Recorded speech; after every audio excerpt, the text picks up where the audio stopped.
Pemirsa, Provinsi DKI Jakarta menjadi provinsi dengan pertambahan kasus COVID-19 terbanyak pada 10 Oktober dengan pertambahan mencapai 1.259 kasus. Sementara Jawa Tengah menduduki posisi kedua dengan 410 kasus baru dan disusul Jawa Timur dengan 310 kasus baru.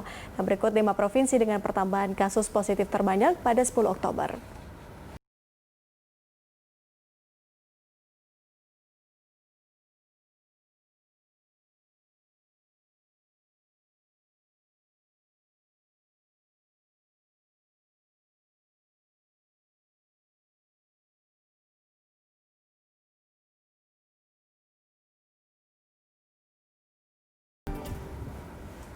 Pemirsa, dialog kita lanjutkan kembali masih bersama epidemiolog Universitas Indonesia Pak Pandu Riono. Pak Pandu, kita lanjutkan dialog siang hari ini. Kalau kita melihat atau merinci ya bagaimana data COVID-19 tadi Anda katakan dengan diberlakukannya PSBB moderat, kasus atau angka kasus positif COVID-19 bisa dikatakan melandai dan juga indikator lainnya seperti keterisian rumah sakit juga yang semakin meningkat, artinya juga sudah banyak yang sembuh seperti itu.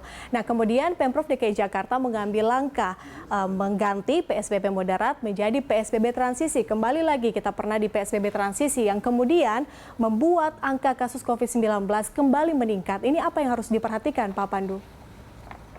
Ya, jadi memang tidak mudah ya menjadi gubernur di DKI karena kota ini kota terbuka ya, dan tadi hampir semua penduduk yang beraktivitas di Jakarta itu dari wilayah-wilayah sekitarnya penyangga dan juga dari seluruh Indonesia. Terus kedua, banyak aktivitas-aktivitas yang memang meningkatkan risiko penularan ya, seperti kita ketahui bersama beberapa hari yang lalu terjadi demo besar-besaran yang juga bisa mengakibatkan peningkatan penularan kasus.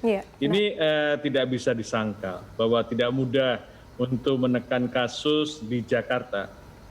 Karena itu memang seharusnya kita sebagai warga Jakarta atau warga yang beraktivitas Jakarta ini betul-betul bisa memelihara di mana supaya kendali pandemi ini kita bisa usahakan.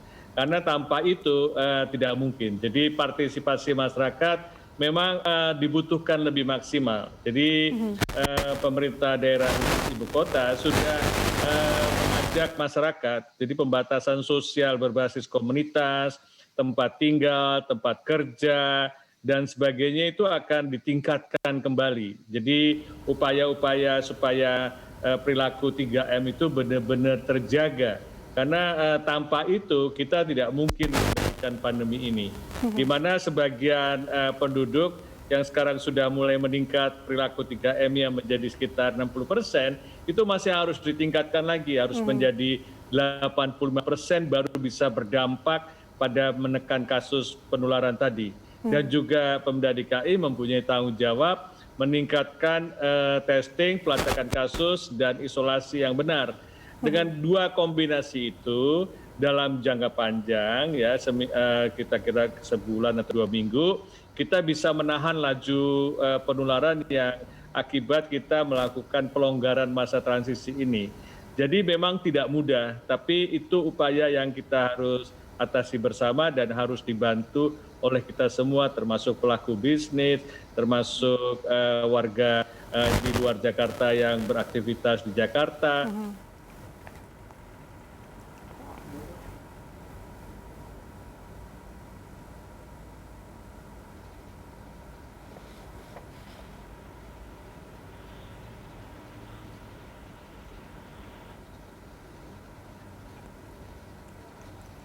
Halo, iya, ya.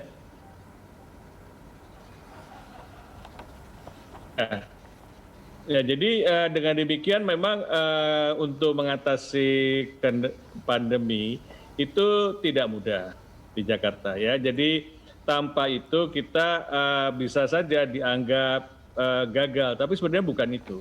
Masalahnya memang kalau kita mau mengendalikan secara ketat juga hampir tidak mungkin, ya kan? Karena itulah upaya perilaku 3M tadi, masker, ya paling tidak sebagian besar masyarakat 85% itu menggunakan masker, dan juga pelacakan kasus yang akan ditingkatkan oleh Pemda DKI harus terus ditingkatkan. Tanpa itu kita tidak mungkin bisa mengendalikan pandemi.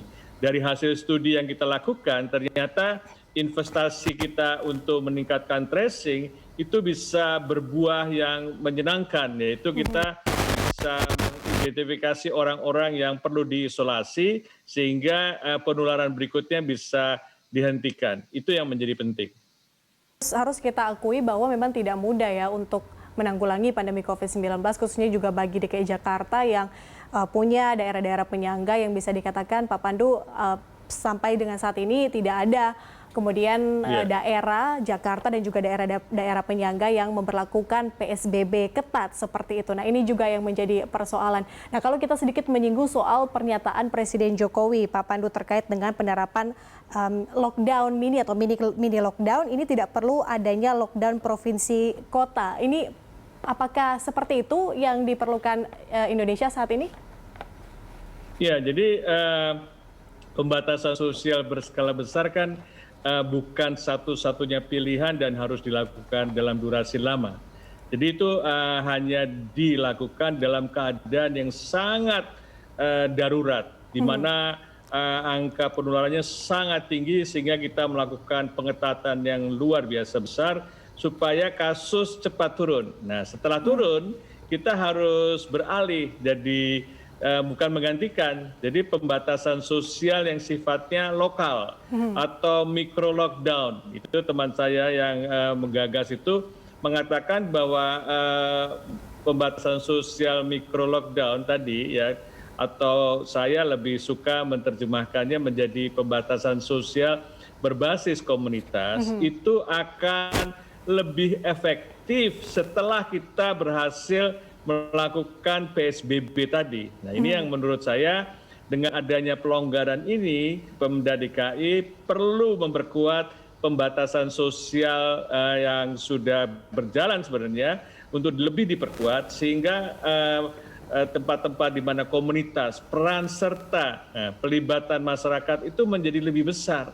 Karena tanpa keterlibatan peran serta masyarakat, maka pandemi ini seperti tidak didukung oleh masyarakat. Padahal garda terdepan dari upaya penanggulangan wabah ini sebenarnya adalah masyarakat, bukan pemerintah. Jadi kita dari awal memang salah strategi. Dari awal kita harusnya sudah mengajak masyarakat, sudah memberitahu masyarakat, mengedukasi masyarakat betapa pentingnya ikut terlibat dalam menanggulangi pandemi ini. Itu yang harus kita lakukan dan kita galang terus supaya karena tanpa itu kita akan terpaksa nanti bisa terjadi pengetatan lagi yang tentu merugikan kita semua.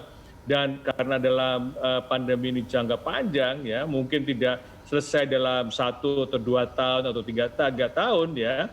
Dan ini menjadi kunci, sebenarnya menjadi kunci. Jangan berharap juga vaksin akan menyelesaikan secara cepat dalam masalah pandemi itu. Vaksin itu adalah solusi jangka panjang. Jadi jangan dinarasikan kalau sudah ada vaksin semuanya bisa tidak perlu pakai masker, tidak perlu surveillance. Itu tidak benar. Kita harus tetap melibatkan masyarakat dan surveillance terus ditingkatkan. Dan dengan demikian nanti dalam jangka panjang vaksin akan membantu untuk menekan pandemi yang selanjutnya lebih permanen.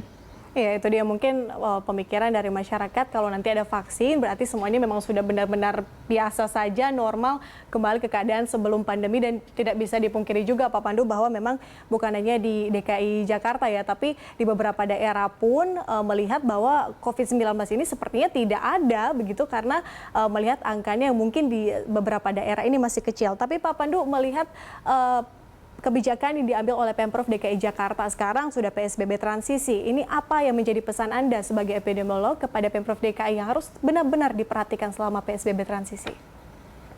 Ya, jadi kita belajar dari pengalaman transisi sebelumnya pada bulan Juni. Walaupun sudah ada regulasi yang mengatur bahwa hanya diizinkan 50% masyarakat bisa bekerja di kantor, 50% kapasitas dan lainnya, ternyata itu tidak dipatuhi, ya kan? Jadi tidak ada kontribusi yang cukup kuat, cukup signifikan dari masyarakat terhadap regulasi tadi. kalau kita mengikuti, ya kan dengan harapan kasusnya akan terus menurun. Kalau kasusnya terus menurun, maka kita bisa masuk ke transisi berikutnya. Dan itu tidak terjadi sebelumnya. Jadi belajar dari pengalaman tersebut, maka masyarakat yang beraktivitas di Jakarta ikutlah aturan-aturan yang sudah dipikirkan diregulasi oleh gubernur, karena itu sudah dipikirkan dan sudah dicermati, sudah dihitung supaya kita bisa mengendalikan pandemi. Dan kalau kita bisa mempertahankan itu dalam dimensi waktu sekitar sebulan atau lebih, itu akan kita bisa masuk ke fase transisi berikutnya. Nah, itu yang belum terjadi selama ini, masih saja bertahan di fase transisi pertama karena pelanggaran-pelanggaran tadi, dan kemudian akhirnya kembali pengetatan. Kita nggak mau ke dalam situasi seperti itu, karena itu suatu suasana yang tidak nyaman bagi kita semua. Sudah dilonggarkan, diketatkan lagi. Sudah dilonggarkan, ketatkan lagi. Ya kan? Dengan demikian kita, kalau sudah dilonggarkan, ayo kita pertahankan betul supaya patuh terhadap regulasi yang sudah ada, dan pemerintah daerah juga akan terus harus menginvestasi kegiatan surveillance-nya. Dengan dua kombinasi itu, mudah-mudahan kita bisa menekan pandemi di Jakarta dan di sekitarnya, sehingga pandemi di Indonesia secara jangka panjang kita bisa kendalikan dengan baik. Masyarakatnya ya, kalau masyarakatnya juga nggak patuh, kapan kita akan melangkah maju, bukan malah melangkah mundur ya Pak Pandu. Terima kasih Pak Pandu Riono untuk kebersamaannya di Lunch Talk. Pemirsa, epidemiolog Universitas Indonesia Pak Pandu Riono sudah bergabung bersama kami di Lunch Talk.